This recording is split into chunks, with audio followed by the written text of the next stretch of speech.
Hello बच्चों, शुभ प्रभात। तो बच्चों, आज हम लोग लक्ष्य भेद परीक्षा जो आपके संस्कृत पद्य खंड का पाठ है, प्रथमा पाठ है, तो इसका शेषांश पढ़ते हैं। और हम लोगों ने 11 श्लोक इसके पहले वाले वीडियो में पढ़े थे, तो आज हम 12वां श्लोक पढ़ेंगे। हाँ बच्चों, ततो दुर्योधन आदिस्तान, ततो दुर्योधनादिस्तान धार्तराष्ट्रान् महायशा तेन एव क्रमयोगेन जिज्ञासुः परि अपृच्छत्, जिज्ञासुः परि अपृच्छत्। अब देखिएगा, ततः महायशः जिज्ञासुः, ततः इसके बाद, ततः इसके बाद, और महायशः माने महान यशस्वी। ततः महायशः इसके बाद महान यशस्वी द्रोणाचार्य ने धृतराष्ट्रान्, धृतराष्ट्रान् महायशः, और महायशः माने आप जान ही गए कि महान यशस्वी। तो इसके बाद द्रोणाचार्य ने क्या किया? ततः महायशः जिज्ञासुः, इसके बाद महान यशस्वी और जानने के इच्छुक, जानने के इच्छुक धृतराष्ट्रान् दुर्योधन आदिस्तान, दुर्योधन आदिस्तान। इसके बाद क्या हुआ? इसके बाद गुरु द्रोणाचार्य ने, जो कि महान यशस्वी हैं और जानने के इच्छुक हैं, तो उन्होंने क्या किया? तेन एव क्रम योगेन, तेन एव क्रम योगेन, क्रम से ही, तेन एव उन सभी को, किसको? दुर्योधन आदिस्तान क्या किया? धृतराष्ट्रान्, धृतराष्ट्र के पुत्र दुर्योधन तथा आदिस्तान अर्थात उसके भाइयों को, किसको किसको बुलाया? इसके बाद गुरु द्रोणाचार्य ने, जो कि कैसे हैं? महायशः, महान यशस्वी हैं, और जिज्ञासु अर्थात जानने के इच्छुक हैं। तेन एव उसी क्रम में, तेन एव उसी क्रम योगेन, क्रम से, उसी क्रम से किसको किसको बुलाया? धृतराष्ट्रान् दुर्योधन आदिस्तान। तो उन्होंने धृतराष्ट्र के पुत्र दुर्योधन तथा उनके भाइयों को बुलाया और क्रमानुसार सभी से वही प्रश्न किए जो उन्होंने किससे किए थे? क्रमयोगेन जिज्ञासुः परि अपृच्छत्, परिपृच्छत् प्रश्न किए किससे? धृतराष्ट्र के पुत्र दुर्योधन तथा उनके भाइयों को बुलाया और क्रमानुसार सभी से वही प्रश्न किए जो उन्होंने युधिष्ठिर से किए थे। ठीक, जो उन्होंने युधिष्ठिर से किए थे। देख लीजिए एक बार फिर। ततो दुर्योधन आदिस्तान धृतराष्ट्रान् महायशः तेन एव क्रमयोगेन जिज्ञासुः परिपृच्छत्। अब इसमें जिज्ञासु और महायशः ये किसके विशेषण हैं? गुरु द्रोणाचार्य के विशेषण हैं। तो ततो दुर्योधन आदिस्तान, इसके बाद गुरु द्रोणाचार्य ने धृतराष्ट्रान्, धृतराष्ट्र के पुत्र दुर्योधन आदिस्तान अर्थात दुर्योधन और उनके भाइयों को किस प्रकार बुलाया? तेन एव उसी प्रकार, कैसे बुलाया? क्रमयोगेन, क्रमानुसार, और सभी से उन जिज्ञासु यानी जानने के इच्छुक गुरु द्रोणाचार्य ने परि अपृच्छत् वही प्रश्न किए जो किससे किए थे? युधिष्ठिर से किए थे। वही प्रश्न किए जो युधिष्ठिर से किए थे। अब देखिए 13वां श्लोक, आइए पढ़ते हैं। अन्यांश्च शिष्यान् भीम आदीन् राज्ञश्च एव अन्य देशजान् तथा च सर्वे तत्सर्वं पश्याम इति कुत्सिताः। अन्यान् च शिष्यान् भीम आदीन्, इस प्रकार से यहाँ से आप अर्थ लेते हुए पढ़ें। अन्यान् च शिष्यान्, अन्यांश्च अर्थात अन्यान् च शिष्यान्, और इसी प्रकार उन्होंने अन्य शिष्यों भीम आदि तथा अन्य देश जान राज्ञा तथा अन्य देशों से आए हुए राजाओं से भी पर्यप्रक्षत वही प्रश्न किया जो उन्होंने युधिष्ठिर से किया था। और तथा च सर्वे तत्सर्वम, और सभी से, तथा सर्वे और सभी से, तत्सर्वम पश्यामः, उन सभी से यह बात सुन करके कि वह तत्सर्वम पश्यामः, कि वह सब कुछ देख रहे हैं, इति कुत्सितः, ऐसा उत्तर पा करके वे अत्यंत ही अप्रसन्न मन वाले हो गए।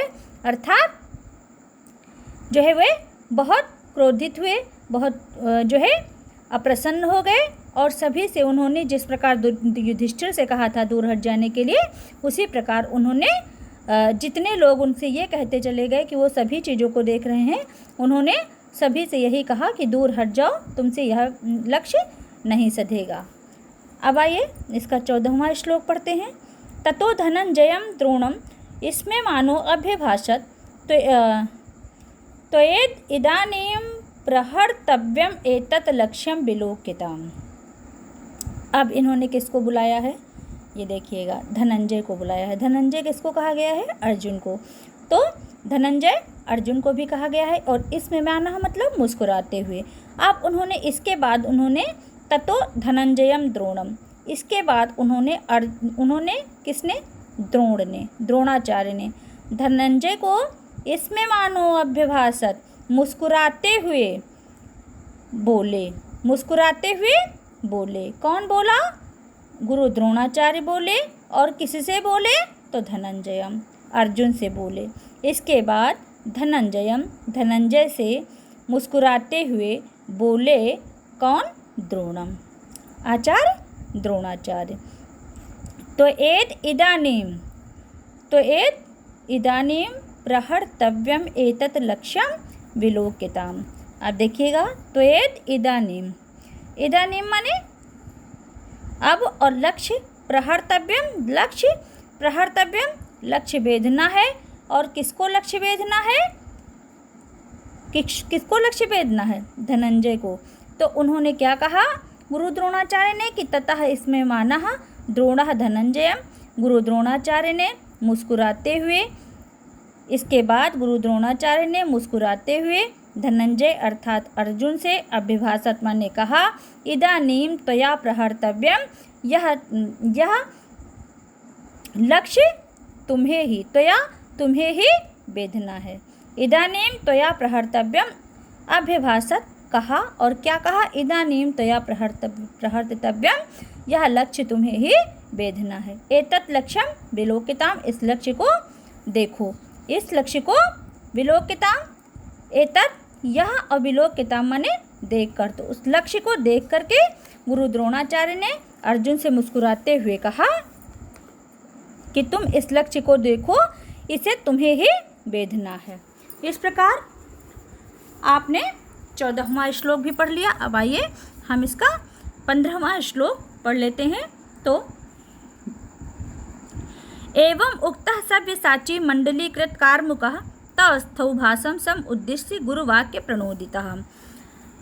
एवं उक्तः गुरुवाक्य प्रणोदितः, सव्यसाची किसको कहा गया है, अर्जुन को कहा गया। अर्जुन के कई नाम है बच्चों, गुडाकेश है, सव्यसाची है, धनंजय है, पार्थ है, ये सभी नाम किसके हैं, अर्जुन के हैं।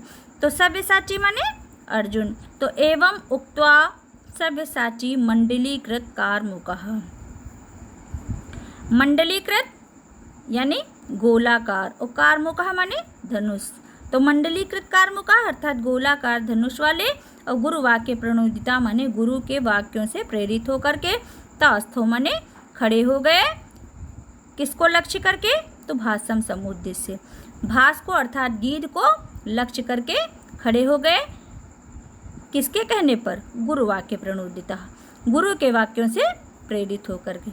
एवं उक्त्वा सव्यसाची, एवं उक्त्वा सव्यसाची, तो जब अर्जुन को एवं उक्त्वा सव्यसाची, जब इस प्रकार कहने पर, एवं उक्त्वा इस प्रकार गुरु के जो है वाक्यों से प्रेरित होकर के, मतलब उनके कहे गए बातों से प्रेरित होकर के, वह जो अर्जुन है वह मंडलीकृत कार्मुकः अर्थात जो अर्जुन है वो गोलाकार धनुष को लेकर के तस्थो भासम समुद्देश्य, भास को लक्ष्य करके वहीं पर खड़े हो गए। कहाँ पर खड़े हो गए? जहाँ पर सभी भाई उनके खड़े थे वहीं की घटना है और वहीं पर यह जो है परीक्षा हो रही है लक्ष्य वेध की, तो वहीं पर अर्जुन खड़े हो जाते हैं। ठीक है, तो जब जो है द्रोणाचार्य ने अर्जुन को यह निर्देश दिया कि यह लक्ष्य तुम्हें वेदना है, तब वह धनुष को गोलाकार बनाते हुए, धनुष को कार्मुकः मंडलीकृत, कार्मुकः माने धनुष और मंडलीकृत माने गोलाकार, यानी गोल करते हुए, तब वह धनुष को गोलाकार बनाते हुए द्रोण की आज्ञा पाकर, यानी गुरु द्रोणाचार्य के वाक्यों से प्रेरित होकर के धनुष पर प्रत्यंचा चढ़ाई और जो है किसको निशाना किया? गीध को निशाना बना करके। भासम सम उद्देश्य तास्थो, भास को अर्थात गीध को निशाना बनाकर खड़ा हो गया। आपने 15वां श्लोक भी पढ़ लिया। अब आइए हम इसका 16वां श्लोक आज पढ़ते हैं और इसके बाद के श्लोक हम एक वीडियो जो है और बनाएंगे, उसके माध्यम से आपका ये जितने भी श्लोक इसमें बच रहे हैं वो सब आपके पूरे हो जाएंगे। तो ये पाठ भी जो है दूसरे दिन आपका ठीक दूसरे दिन समाप्त हो जाएगा और इसके बाद आप लोगों को जो भी पूछना होगा आप पूछ सकते हैं और परीक्षा की तैयारी अच्छे से करते रहना है आप लोगों को। तो देखिए, मुहूर्ताद इव तम द्रोणस् तथैव सम अभाषत पश्चेन एनम स्थितम भासम द्रुमम माम अपि च अर्जुन। द्रोणः मुहूर्ताद इव तम तथैव सम अभाषत। मुहूर्ताद इव थोड़ी देर बाद, थोड़ी देर बाद, और सम अभाषत माने पूछा। द्रोणस्, द्रोणस् तथा एव, मुहूर्ताद इव तम, द्रोणस् तथा एव सम अभाषत। थोड़ी देर के बाद, तम पर से किसका बोध हो रहा है? अर्जुन का। तो किससे पूछा? अर्जुन से पूछा। द्रोणस् तथा एव सम अभाषत, गुरु द्रोणाचार्य ने, गुरु द्रोणाचार्य ने किससे कहा? अर्जुन से सम अभाषत कहा। पश्य एनम स्थितम भासम द्रुमम माम अपि च अर्जुन। उन्होंने कहा कि हे अर्जुन, तुम्हें वृक्ष सभी साथी, पश्य एनम स्थितम भासम द्रुमम माम अपि च अर्जुन। उन्होंने क्या कहा कि तुम्हें पश्य एनम, तुम किसको किसको देख रहे हो? एनम स्थितम भासम, यहाँ पर स्थित गीध को, वृक्ष को, माम अपि या फिर मुझे भी, मुझे भी देख रहे हो। और किससे कहा है? अर्जुन से कहा है। तो क्या क्या कहा कि क्या तुम्हें वृक्ष, मैं और वृक्ष तथा इस पर स्थित गीध आदि सब कुछ दिखाई दे रहे हैं? तो यह अर्जुन से भी उन्होंने इसी प्रकार से कहा कि तुम इन सभी चीज़ों को देख पा रहे हो। और यह कहने के पीछे भी उनका यही आशय था कि जो है उसका लक्ष्य पर ध्यान केंद्रित है या नहीं है। तो इसलिए उन्होंने थोड़ी देर के बाद ही, मुहूर्ताद एव थोड़ी देर बाद ही, तम मतलब अर्जुन से, द्रोणस् तथा एव द्रोण ने उसी प्रकार सम अभाषत कहा जैसे कि उन्होंने सबसे कहा था। पश्य एनम स्थितम, कि यहाँ पर स्थित इस वृक्ष पर बैठे हुए भास को, मुझे इत्यादि सभी चीज़ों को देख पा रहे हो, देखते हो। अब इसके बाद अर्जुन ने जो उत्तर दिया है इसको आप अगले वीडियो के माध्यम से पढ़ेंगे। तो तब तक के लिए बच्चों आप इसको अच्छे से पढ़िए, श्लोक सहित अर्थ लिखिएगा, श्लोक भी लिखिएगा और श्लोक के अर्थ को भी साथ में लिखते रहिएगा। कहीं कोई समस्या है तो आप पूछिएगा, क्योंकि ये पाठ आपके टेस्ट सिलेबस में है। ठीक है, ये पाठ आपके टेस्ट सिलेबस में है, इससे अच्छे से पढ़िएगा।